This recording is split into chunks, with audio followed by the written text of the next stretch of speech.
The Earth Orbit Interactive Calculator solves orbital mechanics problems for satellites and spacecraft around Earth. Let's explore the input options. First, you'll see a drop-down menu called Select Calculation Mode with 6 options. Calculate orbital period from semi-major axis. Calculate semi-major axis from orbital period.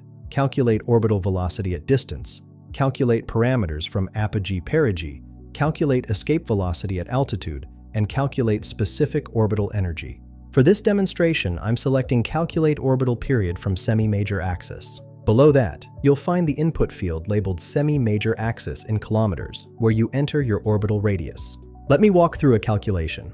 I'll enter 7,000 kilometers for the semi-major axis. After clicking Calculate, the results appear instantly. The orbital period shows 97.14 minutes, or 1.619 hours. That's how long one complete orbit takes.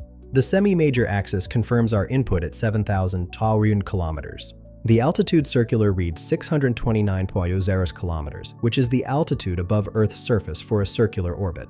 Finally, the circular orbital velocity displays 7.546 kilometers per second, the speed needed to maintain this orbit. This tool streamlines orbital calculations for mission planning. Find the link in the description below.